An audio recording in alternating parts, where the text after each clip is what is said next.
Short film కోసం ఒక సన్నివేశాన్ని ఎలా షూట్ చేయాలి అనేది చెప్తాను. షార్ట్ ఫిల్మ్ కానీ, ఒక సాంగ్ మీద వీడియో చేయడం కానీ ఎలా చేయాలి అంటే నటన వీడియో తీయడం ఎలా అనేది చెప్తాను. ఉదాహరణకి మనకు సినిమాలలో స్లో మోషన్ చూపెడతారు చూసారా? ఇద్దరు ఫైటింగ్ చేస్తున్నప్పుడు పడిపోవడము, పారిపోవడము, హీరో హీరోయిన్ పారిపోవడము, లేకపోతే దొంగ వాడిని ఎగిరి తన్నడము, స్టంట్ చూపెడతారు. అంటే స్లో మోషన్లో వచ్చి ఫైట్ ఎగిరి తంతట్లే చూసినావా?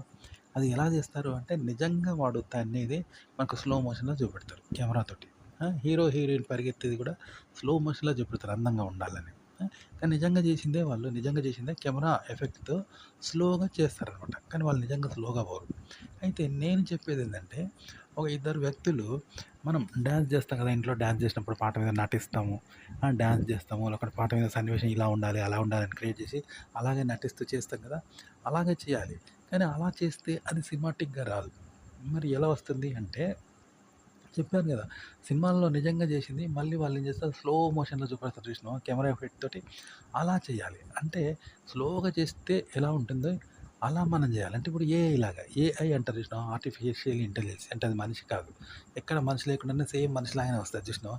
కానీ అది మనిషి కాదు. ఆ సన్నివేశాలు, సందర్భాలు అవన్నీ మనుషులు కావు. కానీ మనిషిలాగానే చేసి చూపెడతారు చూసినావా? అసభ్యం, అశ్లీలము ఏదేదో చేస్తూ ఉంటారు చూసినావా? చేయరాని వాళ్ళతో చేయరాని పనులు చేసినట్టు, ఆడవాళ్ళతో చేసినట్టు చూపెడతారు. కానీ నిజంగా ఉంటుంది. 100% నిజంగా ఉంటుంది. కానీ అది ఏఐతో చేస్తారు చూసినావా?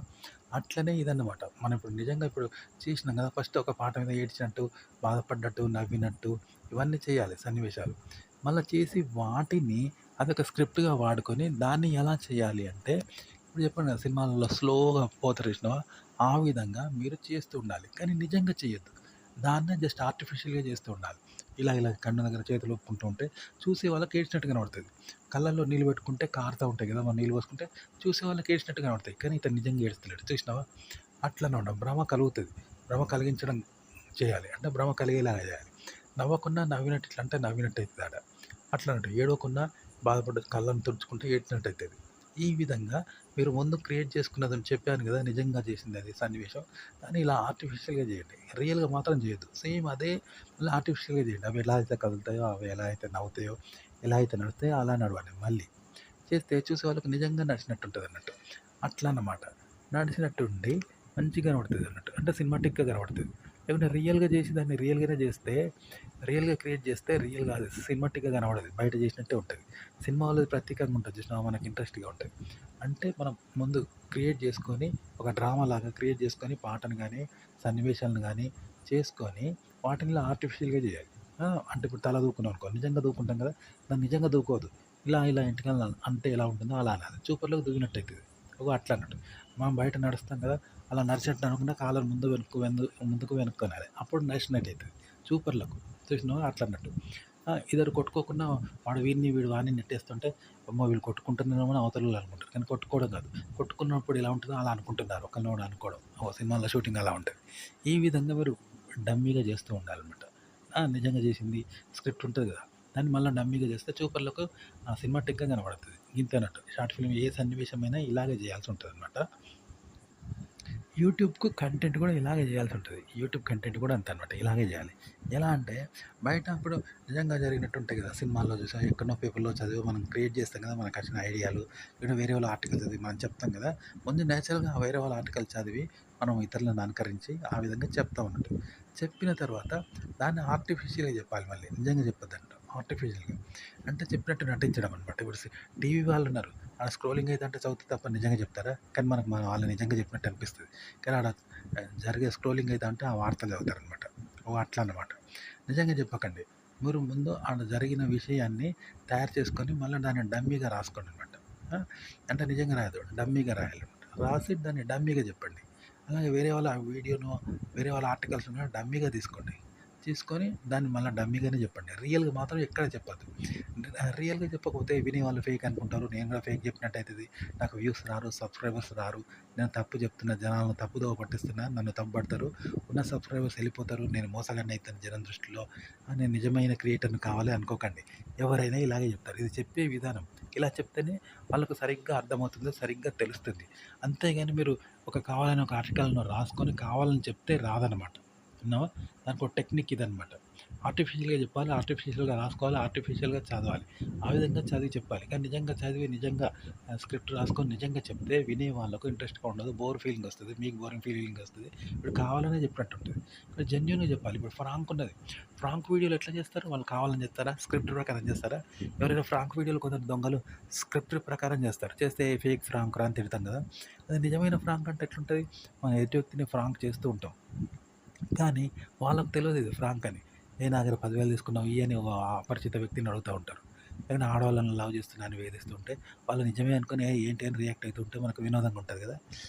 అట్లా అన్నమాట. ఇది ఆర్టిఫిషియల్‌గా మీరు క్రియేట్ చేసుకోండి. ఆర్టిఫిషియల్‌గా వేరే వాళ్ళది చదవండి. ఆర్టిఫిషియల్‌గా క్రియేట్ చేసుకోండి. ఆర్టిఫిషియల్‌గా చెప్పండి. ఎక్కడ రియాలిటీ రావద్దు. ఇలా వస్తే వినేవాళ్ళకి బాగుంటది. మీరు చెప్పేది కూడా ఇంట్రెస్ట్‌గా మంచిగా వస్తదనమాట. చెప్పడం బాగొస్తది. వినే వాళ్ళకి ఇంట్రెస్ట్‌గా ఉంటది. చదివేప్పుడు ఆర్టిఫిషియల్‌గా చదవండి. నిజంగా చదవకండి. ఆ విధంగా చెప్పండి. సూపర్ ఉంటదది. ఏ కంటెంట్ అయినా, ఏ ఆర్టికల్ అయినా. మీరు క్రియేట్ చేసిందైనా, వేరేది చదివిందైనా, నేర్చుకున్నదైనా ఇలా చెప్పండి. బావుంటదనమాట. ఆర్టిఫిషియల్‌గా చెప్పడం అంటే, మనం కెమెరా ముందు కూర్చొని పెదవులు ఆడిస్తున్నాం. ఆడిస్తూ ఉంటే, ఒకడు బ్యాక్‌గ్రౌండ్‌లో పేపర్ మీద రాసుకొని కంటెంట్ చదువుతా ఉన్నాడనుకో, అప్పుడు ఎలా ఉంటది? మనమే చెప్పినట్టు అయిద్ది గదా! కానీ ఇది ఫేకే గదా! ఇట్లనే మనం చెప్పడము, మనం పెదవులు ఆడించడము, మనం మాట్లాడడము, ఆలోచించడము, ఆ అనుభవము ఇదంతా కూడా రియల్‌గా ఎక్కడ రియల్‌గా ఉండద్దు. అంతా ఫేక్‌గానే చెప్పండి. మరి ఫేక్‌గా చెప్తే అర్థం లేకుండా గుడ్డిగా చెప్పినట్టు అయిద్ది గదా! గుడ్డిగా నడిచినట్టు అయిద్ది గదా! గుడ్డిగా మాట్లాడినట్టు అయిద్ది గదా! పిచ్చోడు అనుకుంటారు, అవలాగాడు అనుకుంటారు. మనం కూడా అవలా పని చేస్తున్నట్టు, మోసం చేస్తున్నట్టు మోసగాడైతాం గదా! ఉన్న సబ్‌స్క్రైబర్స్ పోతారు, వ్యూస్ రావు అని మాత్రం అనుకోకండి. ఆడియన్స్‌కి అది తెలవది. మీరు ఫేక్‌గా, డమ్మీగా చెప్తున్నారని తెలవది. తెలవక వాళ్ళు చక్కగా వింటారంట. ఇప్పుడు న్యూస్ కూడా అంతే గదా! న్యూస్ స్క్రోలింగ్ అయితా ఉంటది. అయితా ఉంటే చదువుతారు వాళ్ళు. కానీ మనకు నిజంగా వాళ్ళు మాట్లాడినట్టు అయితది గదా! అలాంటి ట్రిక్ అనమాట. ఇప్పుడు డమ్మీగా చదవండి. డమ్మీగా క్రియేట్ చేసుకోండి. డమ్మీగా చదవండి వేరే వాళ్ళ ఆర్టికల్స్‌ను. అలా మీరు డమ్మీగానే మాట్లాడండి. ఎక్కడ రియల్‌గా మాట్లాడకండి. అప్పుడు అద్భుతంగా ఉంటది కెమెరా ముందు వినేవాళ్ళకి.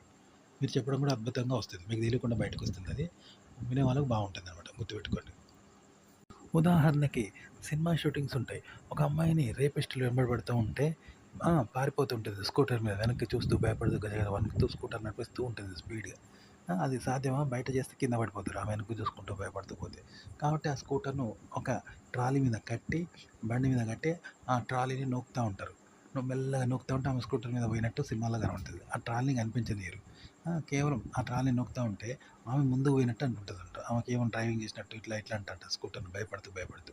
వెనక విలన్లు వచ్చినట్టు చేస్తా ఉంటది. ఆ విలన్లు వచ్చేది నిజంగా పరిగెడుతూ ఉంటారు. మళ్ళీ ఈమెది ఆ ట్రాలీని నూకుతా గుంజుతా ఉంటే ఆమె ముందుకు పోయినట్టు కనబడతదన్నట్టు. కానీ నిజంగా పోదు. చూసినావా ఇది సెట్టింగ్. చూసినావా? ఇగో ఇలా అన్నట్టు. పాట కూడా ఇలాగే పాడాలి. ఆర్టిఫిషియల్‌గా పాడాలి. నిజంగా పాడితే రాదనమాట. నిజంగా పాడండి బాత్రూమ్ సింగర్‌లాగా. కానీ తర్వాత ఆర్టిఫిషియల్‌గా ఇలా పాడాలి పాటను. ఎక్కడ నిజంగా పాడొద్దు. అప్పుడే పాట మంచిగొస్తదనమాట. ఒక కంటెంట్ క్రియేట్ చేయడం గానీ, వేరే వాళ్ళ ఆర్టికల్ చదివి గానీ, వేరే వాళ్ళ వీడియోలు విని కానీ, మీరు మాట్లాడడం అనేది ఇలా ఆర్టిఫిషియల్‌గా మాట్లాడండి. ఎక్కడ నిజంగా మాట్లాడొద్దు. ఇలా డమ్మీగా మాట్లాడాలనమాట. ఓకే. అలా మాట్లాడితేనే చూపర్లకు మీరు చెప్పినట్టుగా అయితది. మంచిగొస్తది వాళ్ళకు. మంచిగా వింటారు. వాళ్ళకి అర్థమైద్ది. మీరు కావాలని చెప్తే అది మీకోసం చెప్పినట్టయితది. మీరు చెప్పినట్టయితది. కానీ మీరు ఇలా డమ్మీగా చెప్తే మీరు అనేది ఎక్కడ ఉండదు. విషయం వస్తుంటది. కాబట్టి వాళ్ళు వినగలుగుతారు. వాళ్ళుగా నేర్చుకోగలుగుతారు. వాళ్ళుగా తెలుసుకోగలుగుతారనమాట. ఒక కంటెంట్‌ని. ఉదాహరణకి కొందరు ఫ్రాంక్స్ చేస్తూ ఉంటారు. అయితే ఇవి డమ్మీ ఫ్రాంక్స్. అంటే నిజంగా చేసినట్టు మనకు అనిపిస్తాయి. కానీ అది డమ్మీ ఫ్రాంక్ అనమాట. ముందు వాళ్ళు ప్లాన్ ఏసుకుంటారు. ఎలా చేయాలి? ఏం చేయాలి? భార్యాభర్త అక్రమ సంబంధం పెట్టుకున్నట్టు, ఈ యూట్యూబర్ వాళ్ళని తిట్టినట్టు, వాళ్ళు గొడవ పెట్టినట్టు, వీళ్ళు వాళ్ళని తిట్టినట్టు, కొట్టపోయినట్టు, వాళ్ళు గొడవ పడ్డట్టు, ఇలాంటియన్నీ మనకు ఫ్రాంకు ముందే స్క్రిప్ట్ ప్రకారం చేస్తారు. ఆర్టిస్ట్ అని తెచ్చి. అది ఎట్లా చేయాలనో ముందే ప్లాన్ ఏసుకుంటారు. ఏసుకొని కెమెరా ముందు అలా నటిస్తుంటారు చూసినావా? అంటే ముందు ఒకసారి రిహార్సల్ చేసి ఆ విధంగా రెండోసారి చేస్తూ ఉంటారనమాట స్క్రిప్ట్ ప్రకారం. ఇగో ఇది ఫ్రాంక్ ఎట్లనో ఇలా చేయండి అనమాట. కంటెంట్ ఇలా చేయాలన్నమాట. ఇలా చేసి షార్ట్ ఫిల్మ్స్‌లో నటన ఇలాగే చేయాలి ముందే. ఫేక్ ఫ్రాంక్స్ ఉంటాయి మీకు తెలుసు కదా! Dummy pranks. ముందు వాళ్ళు ప్లాన్ ఏసుకొని అలా క్రియేట్ చేసుకొని ఆ విధంగా చేస్తా ఉంటారు. ఇలాగే మీరు కూడా ముందు ప్లాన్ ఏసుకొని నటన, సన్నివేశాలు ఎలా చేయాలో చేసి అలాగే నటించాలి మళ్ళా. కానీ ఎక్కడ రియల్ చేయొద్దు. ఇక్కడ అదే అన్నమాట ట్రిక్. రియల్‌గా చేస్తే చూసేవాళ్ళకి రియల్‌గా ఉంటది. కేవలం ఒక బొమ్మలా చేయాలి తప్ప రియాలిటీ అనేది కావద్దన్నట్టు. ఒక మరబొమ్మ ఎటు తిప్పితే అటు తిరుగుతది తప్ప అది నిజంగా చేయదు చూసినావా? మరబొమ్మ ఒక ప్రాణం లేని బొమ్మన్నది. దాని చెయ్యి పైకెత్తే పైకెత్తది. చెయ్యి కిందకంటే కిందకంటది. పడేస్తే పడతది. చూసినావా? ఇట్లా మనం చేస్తే నడుత్తది తప్ప అది చేయదు కదా! ఇగో ఇలా అన్నట్టు. మనం మనవుగా చేయకుండా ఆ బొమ్మలాగా అలా కదులుతా ఉండాలి అంతే. గుడ్డిగా. మరబొమ్మ కదిలినట్టు. అలా చేస్తూ ఉండాలి. మాటలు గాని మరో బొమ్మలాగానే మాట్లాడాలి. కెమెరా ముందైనా మనమైనా. కానీ ఎక్కడ నిజంగా చేయొద్దనమాట. ఆ విధంగా చేస్తే అద్భుతంగా ఉంటది. కంటెంట్ గానీ, షార్ట్ ఫిల్మ్ గానీ ఇలాగే చేస్తారు. అయితే ఈ ప్రక్రియ ఎలాంటిదంటే ఉదాహరణ చెప్తాను. ఒక ముసలోడిని గదిలో తలబెట్టి ఆ ముసలిది గుద్దుతా ఉన్నది. దిమ్మ దిమ్మ గుద్దుతా ఉంటే బయటికి సౌండ్ వినబడుతుంది. అప్పుడు ముసలోడు ఏం చేసిండు, పెళ్ళాం కొడుతుంది అని తెలిస్తే ఇజ్జత్ పోద్ది, పరువు పోద్దని ఏం చేస్తున్నాడు తెలుసా? సావులంజి సావు, సావులంజి సావు అంటున్నాడు. నిజానికి వానికే తన్నులు పడతన్నాయి. కానీ వాడే గుద్దినట్టు సావులంజి సావు, సావులంజి సావు అంటాడు. అప్పుడు వినేవాళ్ళకి ఎట్లుండేది, ముసలోడు గుద్దుకుంటూ సావులంజి సావు అంటున్నాడు అని అనుకుంటారు తప్ప, వీడు నటిస్తున్నాడు, వీడే దెబ్బలు పడుతూ పైకి ఇజ్జత్ పోకుండా సావులంజి సావు, సావులంజి సావు అంటున్నాడు అని అనుకోరు కదా! అగో అది ట్రిక్ అనమాట. ఇట్లనే సినిమాలలో గానీ, ఇప్పుడు శృంగార సన్నివేశాలు ఉంటాయి కదా! అవి రియల్‌గా చేయరంట. బయట చేసినట్టు చేయరు. అవి కొన్ని ప్రక్రియలు చేస్తారు. చేస్తే స్క్రీన్ లాంగ్వేజ్‌లో అలా వాళ్ళిద్దరూ శృంగారం చేసుకున్నట్టు వస్తది. బయట ఎలా అయితే శృంగారం చేసుకున్నారో అలా శృంగారం చేసుకున్నట్టు వస్తది. ఫైట్ కూడా అంతే. కొన్ని ప్రక్రియలు చేయడం వల్ల డమ్మీ ప్రక్రియలు చెప్పాను కదా ఇంతకుముందు. ఆ ప్రక్రియలు చేయడం వల్ల స్క్రీన్ మీద ఫైట్ అయినట్టు, డాన్స్ అయినట్టు, ఎగిరినట్టు, ఉరికినట్టు, డాన్స్ ఏసినట్టు, ఏడ్చినట్టు, నవ్వినట్టు అవన్నీ స్క్రీన్ మీద వస్తాయి. అవి అందుకే మనం చూస్తాం కదా! అవి స్క్రీన్ మీద అంత అందంగా ఉంటేనే చూస్తాం. ఎంటర్‌టైన్‌మెంట్‌గా ఉంటేనే చూస్తాం. బయట చేసినట్టే ఉంటే మన సినిమాలో చూడాల్సిన పని లేదు కదా! స్క్రీన్ మీద అందంగా డాన్సులు, ఎగురుడు, దునుకుడు, మాట్లాడుడు, ఫ్యాషను, చివరికి ఫైట్‌లు, రొమాన్సు, లవ్వు, శృంగారము ప్రతీది కూడా ఎంతో అందంగా ఉంటది. చివరికి ఏడుసుడు, బాధపడుడు ఇవన్నీ మనం ఆసక్తిగా ఉండి చివరిదాకా చూస్తాం కదా! కన్నార్పకుండా చూస్తాం కదా! అవన్నీ ఇలాంటి డమ్మీ ప్రక్రియలు చేయడం వల్ల స్క్రీన్ లాంగ్వేజ్ మీద బయట చేసినట్టే వస్తది. కానీ అది ఎంటర్‌టైన్‌మెంట్‌గా ఉంటది. అయితే బయట చేసినట్టు చేస్తే స్క్రీన్ మీద దాన్ని బయట చేసినట్టు చేస్తే వికారంగా ఉంటది. చూడడానికి వికారంగా ఉంటది. ఉదాహరణకి బ్లూ ఫిల్మ్ ఉన్నాయి. బ్లూ ఫిల్మ్‌లో మీరు చూడండి నిజంగా చేస్తారు శృంగారం. నిజంగా చేస్తే మనకి ఎంటర్‌టైన్‌మెంట్ ఉండదు. చూడడానికి వికారంగా ఉంటది, అసహ్యంగా ఉంటది. కానీ రియల్‌గా ఉంటాయన్నమాట. కాబట్టి ఎవరు చూడరు.